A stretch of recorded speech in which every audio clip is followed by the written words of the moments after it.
Muito bem, estamos aqui retornando para mais uma aula. Na verdade, é a nossa quarta aula do curso de Escatologia Básica. E hoje falaremos então sobre arrebatamento, um assunto extremamente importante e muito polêmico, devido então às várias linhas de interpretações. Mas eu espero que aqui a gente possa então conhecer todas elas e nos ajudar aí em termos de conhecimento, em termos de interpretação dessas linhas de interpretação, tá bem? Muito bem, então vamos lá, caminhando aqui. Arrebatamento, parte 1, nós vamos falar a respeito das 4 correntes novamente, porque eu quero que essas 4 correntes fiquem bem solidificadas na mente de vocês. E agora, com mais detalhes, vamos detalhar um pouquinho mais cada corrente e destacar, então, dentro das 4 correntes, a questão do arrebatamento. Então, vamos lá. Primeiro, vamos definir essa palavra arrebatamento. Veja lá. Na primeira carta de Paulo aos Tessalonicenses, no capítulo 4, versículos 17 e 18, ele vai dizer o seguinte: Depois nós, os vivos, os que ficarmos, seremos arrebatados, juntamente com eles, entre nuvens, para o encontro do Senhor nos ares, e assim estaremos para sempre com o Senhor. Consolai-vos, pois, uns aos outros com estas palavras. Então, todos vocês já conhecem esse contexto aí da primeira carta de Paulo aos Tessalonicenses, do capítulo 4, quando ele fala, então, a respeito dos que dormem. A palavra dormir ali é uma palavra que está se referindo àqueles que morreram. Então, Paulo usava muito essa questão na figura de linguagem, dar uma amenizada. Então, em vez de dizer aos que morreram, ele dizia aos que dormem, ok? Então, aí ele vai falar a questão do arrebatamento. Então, depois nós, os vivos. Então, veja que a questão da escatologia, ela está permeada em toda a Bíblia. Paulo já está, então, crendo na possibilidade do arrebatamento já no primeiro século. Ele está dizendo aqui com bastante ênfase: nós, os vivos, os que ficarmos, seremos arrebatados. Então, ele já estava crendo que o arrebatamento poderia acontecer já ali no primeiro século. E aqui, então, é a primeira vez que nós encontramos de uma forma clara essa palavra arrebatamento no Novo Testamento. E aí, se nós pegarmos a Bíblia Olive Tree, se você tem essa ferramenta, se você tem essa Bíblia, e você vai verificar que essa palavra arrebatamento no grego é a palavra harpazo, que significa o seguinte: significa pegar, levar pela força, arrebatar, agarrar, reivindicar para si mesmo ansiosamente, arrebatamento. Então, essa palavra no grego é essa palavra aí, harpazo, que Jesus está usando, que Paulo está usando, né, a respeito dessa repentina, do arrebatamento repentino que pode acontecer dentro do momento que Deus estabeleceu para isso. Então, essa é a palavra, é pegar e levar pela força. Também é o seguinte, agarrar, reivindicar para si mesmo. E é exatamente esse o sentido que Jesus nos dá a entender, que ele vai nos arrebatar.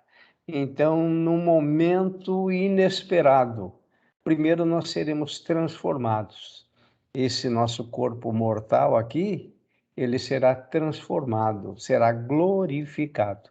Então, a glorificação, na verdade, é o ponto culminante de toda a obra redentora do Senhor Jesus.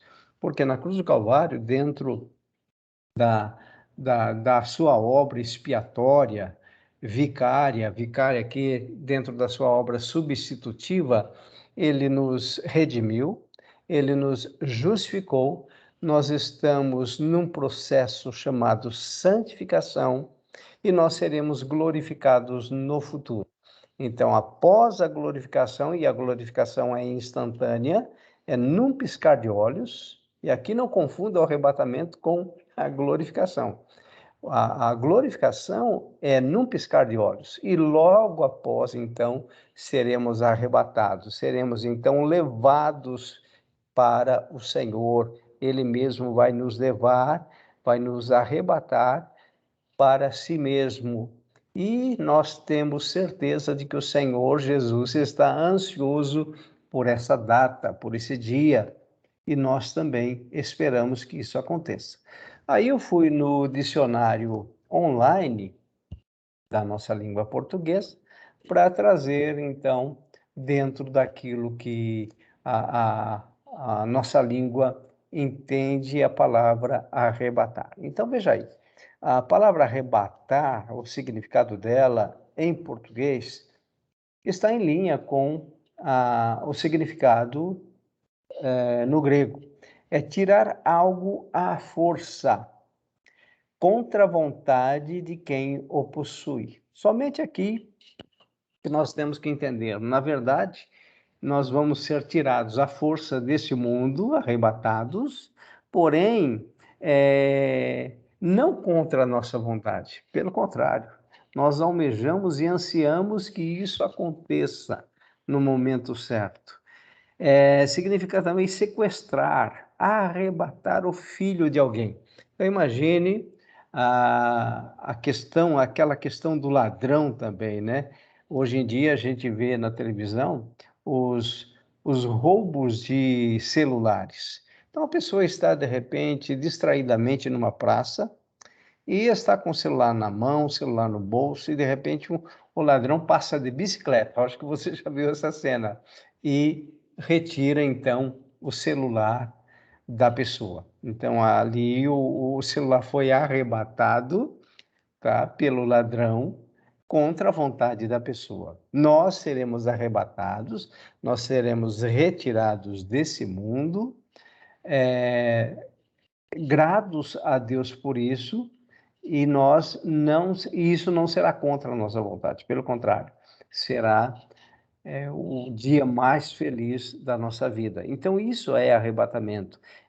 Significa também tomar de assalto, arrebatar uma cidade. Ou seja, nós seremos tomados de assalto. Tá? Nós não vamos. Por isso que nós não sabemos o dia, não sabemos a hora.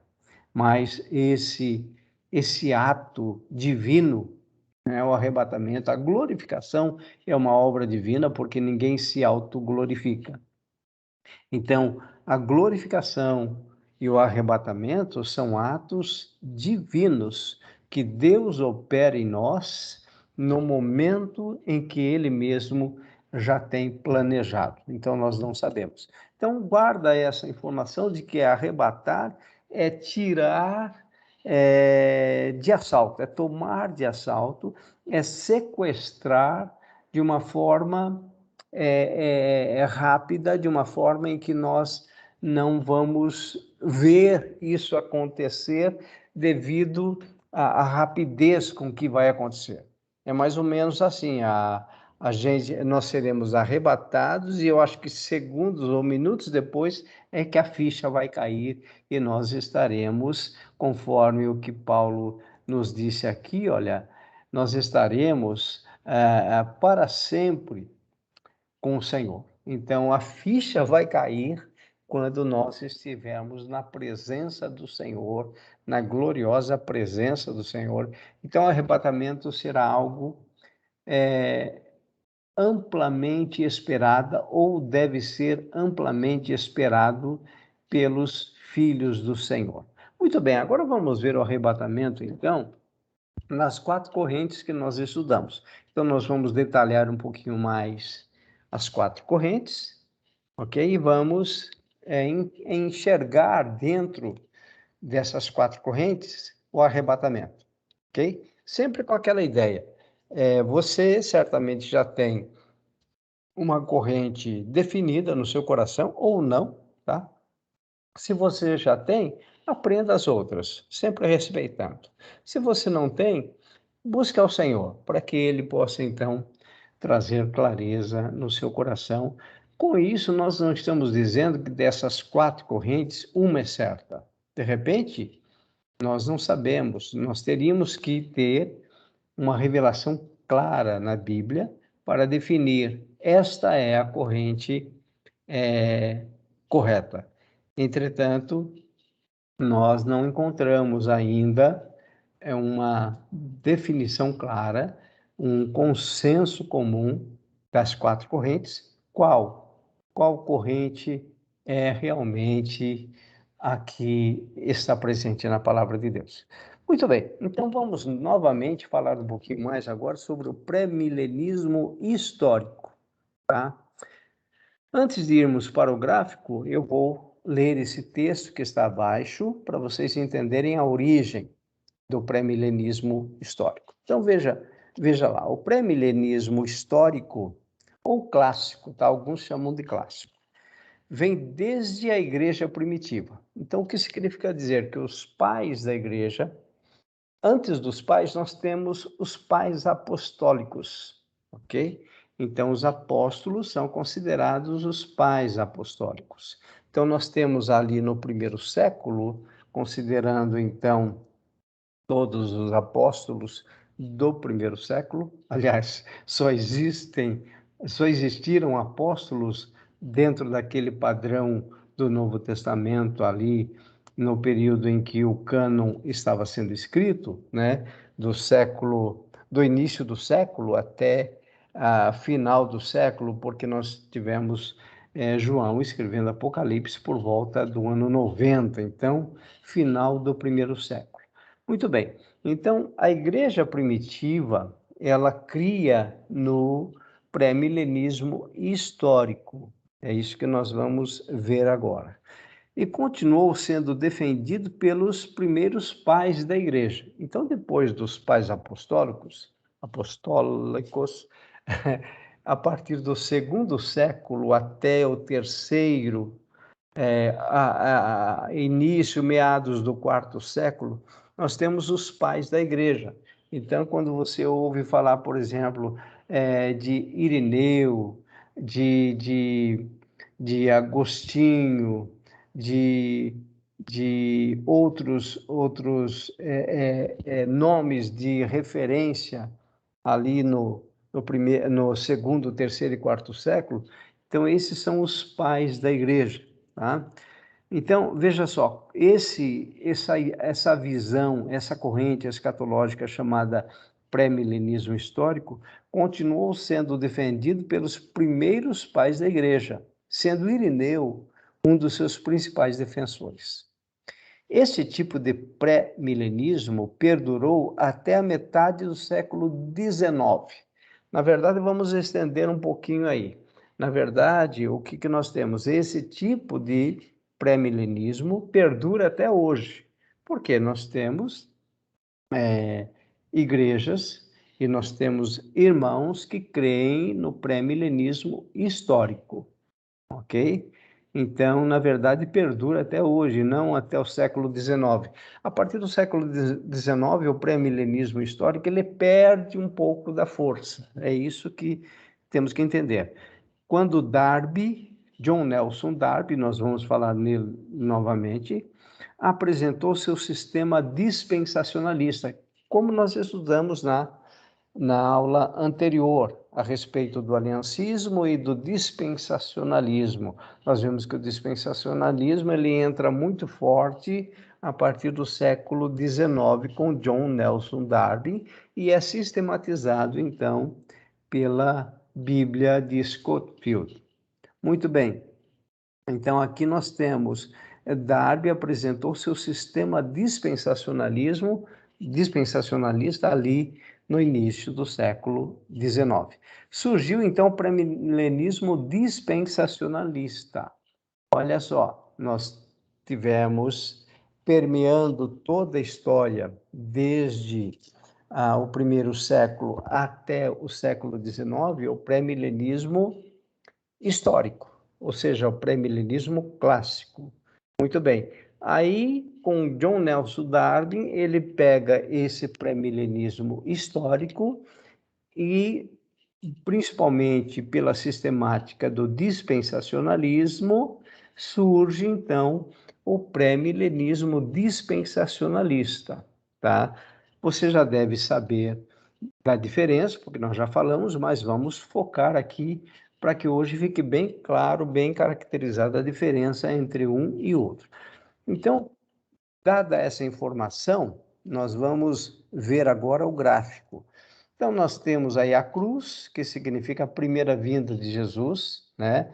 A primeira vinda, sua obra e sua morte. Então, a cruz, na verdade, está dividindo as 70 semanas. Então, veja, antes da cruz, dentro do pré-milenismo histórico, nós temos cumprido 69 semanas das 70 semanas de Daniel, que nós já estudamos na aula 1 e aula 2. Tá? Então, veja que, na verdade, as nossas aulas, ela sempre traz um crescente de informação. Por isso que eu pedi para vocês não fecharem questão e não darem um parecer antes das 8 aulas ministradas. Muito bem, então nós temos as 69 semanas, aí nós temos a morte do ungido, que é Cristo, aí inicia-se então a era da igreja, tá? Depois da era da igreja, nós temos, dentro dessa corrente de interpretação, o início da 70ª semana, que seria, então, a grande tribulação. Então, aí você tem 70ª semana, GT é grande tribulação. Muito bem, no pré-milenismo histórico, aqui já está uma diferença em relação ao dispensacionalista. Veja que a segunda vinda de Jesus e o arrebatamento da igreja, então está aí segunda vinda mais A. Então é segunda vinda mais o arrebatamento. Ocorre depois da grande tribulação. Tá? Nós vamos ver no outro gráfico que o pré-milenismo dispensacionalista traz o arrebatamento para antes da grande tribulação. Então, aqui no histórico, o que os primeiros cristãos criam, e essa corrente veio até e existe até hoje, na verdade, ela foi forte até o século XIX, no século XIX ela perde força, vocês vão entender por quê, e, porém, ela chegou até nós, e nós temos muitos cristãos que creem nessa corrente de interpretação. Então, veja que nessa corrente de interpretação, a segunda vinda e o arrebatamento ocorre depois da grande tribulação. Inclusive, existe um documento do primeiro século chamado Didaquê. Didaquê. Se você procurar aí no Google, você vai achar. Esse documento, na verdade, do primeiro século, deixa bem claro essa visão pré-milenista histórica, ok? Então, o Didaquê, ele foi escrito, alguns datam a escrita do Didaquê, desse documento, é como se fosse um catecismo, com perguntas e respostas.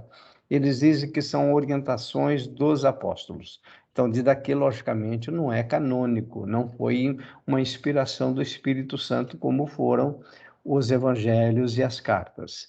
Não, mas ele é um documento importante e existe, tá? Ele foi escrito em grego, o Didaquê, então, alguns dizem que foram os apóstolos que foram ditando a eles, então, ali você tem uma noção a respeito do pré-milenismo histórico que eles falam ali, tá? Se você colocar no Google, Didaquê, você consegue baixar o PDF desse documento, acho que são 16 capítulos, alguma coisa assim.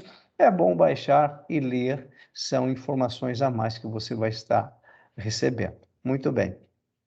Então, tem um documento que mostra isso. Aí, então, depois da segunda vinda, mais o arrebatamento dentro dessa corrente pré-milenismo histórico, virá o milênio. Então, eles são milenistas, eles creem no milênio literal. Depois do milênio, então, vem o juízo final. Depois do juízo final, então, Satanás, seus demônios serão condenados no lago de fogo e enxofre, e também os ímpios, não é? E nós, os salvos, passaremos a eternidade no novo céu e na nova terra. Muito bem, então isso é pré-milenismo histórico. No pré-milenismo histórico, o arrebatamento ocorre quando? Depois da grande tribulação. Vamos então agora para o pré-milenismo dispensacionalista. Olha aí. Então, quem é o grande nome do dispensacionalismo? John Nelson Darby. Quando isso surge? No século XIX. Então, em termos de corrente escatológica, qual é a mais nova? Qual é a mais nova? É a dispensacionalista. Qual é a corrente mais antiga? O pré-milenismo histórico ou clássico, tá? Então, vejam, vamos entender aqui agora essa corrente escatológica e o arrebatamento dentro dela. Primeiro, vamos para o texto. O pré-milenismo dispensacionalista surge com John Nelson Darby. Veja, ele nasceu em 1800 e morreu em 1882. Darby foi um pregador anglo-irlandês.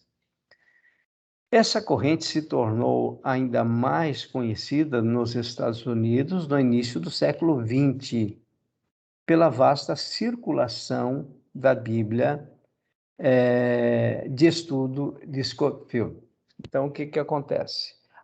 Essa corrente escatológica, ela surge, então, nesse período aí do século XIX, ok? Então, o que acontece? A John Nelson Darby, ele traz a sistemática do dispensacionalismo, como vocês viram na aula anterior, e aí surge, então, realmente essa questão do dispensacionalismo e ele vai avançar para a escatologia.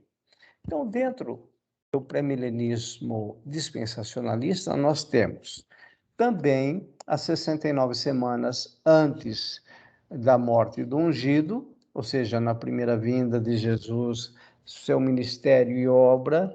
Aí nós temos a morte de Jesus, a cruz aí está representando a morte, ok? E a partir daí nós temos a era da igreja. Então veja que dentro do dispensacionalismo, dentro do pré-milenismo dispensacionalista, o arrebatamento ocorre obrigatoriamente, e vocês vão entender o porquê obrigatoriamente, antes da grande tribulação. Então, você tem aí 69 semanas, era da igreja, depois da cruz, aí depois você tem o arrebatamento antes da 70ª semana. O que é mesmo a 70ª semana? É a grande tribulação, que aí no gráfico está como GT, grande tribulação. Muito bem. E aí, o que acontece? Nós temos que entender isso. O arrebatamento para um dispensacionalista é o arrebatamento da igreja, e o período da grande tribulação seria um período em que Deus voltaria a trabalhar com Israel. Por quê? Porque, vejam, vocês se lembram que na sistemática do dispensacionalismo, a interpretação era literal? E a interpretação sendo literal, todas as profecias feitas para Israel, que não se cumpriram ainda, deverão se cumprir. Deverão se cumprir quando? No futuro. Então, eles creem no milênio literal. Então, o milênio é obrigatório, por isso que um dispensacionalista divide a história do período de relacionamento de Deus com o homem desde a queda, ou desde antes da queda até a consumação, em 7 dispensações. Lembram? Inocência, consciência, governo humano, promessa, lei, graça e milênio. Então, um dispensacionalista, ele nunca será um amilenista, por exemplo. Por quê? Porque ele crê no milênio literal. Por que ele crê no milênio literal? porque as profecias que foram entregues a Israel deverão se cumprir aqui na terra. Quando? No milênio. Então vejam que o arrebatamento para um dispensacionalista vai ser um arrebatamento pré-tribulacional, ou seja, antes da grande tribulação. Muito bem, a igreja será arrebatada, porém, nesse período da grande tribulação, Deus volta a trabalhar com Israel, ok? Então, Deus trabalha com Israel, por isso que Israel passa pela grande tribulação, dentro dessa corrente de interpretação. Então, Israel passa pela grande tribulação e depois vem, então, o milênio. Então, nunca um dispensacionalista será pós-tribulacionista. Por quê? Porque a sistemática, a forma de interpretação, a forma de enxergar o trabalhar de Deus desde a criação até a consumação é uma forma dispensacionalista, dividindo, então, todo esse período em 7 dispensações. Então, quando você divide em 7 dispensações, esse gráfico do pré-milenismo dispensacionalista é o que você vai entender como sendo o verdadeiro. Então, veja só, quando é que o dispensacionalismo entra com força nos Estados Unidos? No século XX. Veja só, nós estamos no século XXI. Então, o que começou a ser ensinado para nós a partir do século XX? O pré-milenismo dispensacionalista. É por isso que a maioria de nós, talvez 90%, 95%, aprendeu esta corrente de interpretação, tá? E agora entendam o que eu vou dizer. Aquilo que nós aprendemos em primeiro ponto é o que fica como muito forte na nossa mente. Então, qualquer coisa que vá contrário àquilo que nós aprendemos tem a tendência natural da nossa mente rejeitar, ok? Por que eu estou falando isso e por que eu estou passando para vocês as 4 correntes? Para que você saiba que não existe somente o pré-milenismo dispensacionalista, ok? Porque, volto a dizer, se você tem um amigo presbiteriano que gosta um pouquinho de teologia, se você não souber disso, ele vai brigar com você e você vai brigar com ele. Então, se você é um pré-milenista dispensacionalista e começa uma amizade com um presbiteriano que é um amilenista, então, quando vocês forem discutir, ele vai colocar os óculos do aliancismo. Quem é aliancista é amilenista. E você, qual óculos que você usa? O óculos dispensacionalista. Logo, você vai ser um dispensacionalista também dentro da sua escatologia. Então, dá para conviver bem com um presbiteriano que é amilenista? Dá, sem problema. Aliás, deve ser assim. E vice-versa. Então, por isso que é importante conhecer as 4 correntes, tá bom? Porque se você falar para alguém, faz um teste, fala que você está fazendo um curso de escatologia, e a pessoa vai falar, mas o que você está estudando? Estou estudando as 4 correntes escatológicas. É provável que ele vai responder para você, rapaz, isso é teologia. Você tem que estudar a respeito das conspirações, a respeito do 666, a respeito do que está acontecendo, da manifestação do anticristo, dos sinais que nós temos visto, e é isso geralmente que é ensinado nos cursos de escatologia, quando você deveria estar recebendo toda essa bagagem que nós estamos passando para você, então, poder entender a sua forma de pensar e entender a forma de pensar de outros irmãos. Tá bom? Vamos encerrar aqui a primeira parte e voltamos, então, logo depois do intervalo, com a segunda parte desta aula.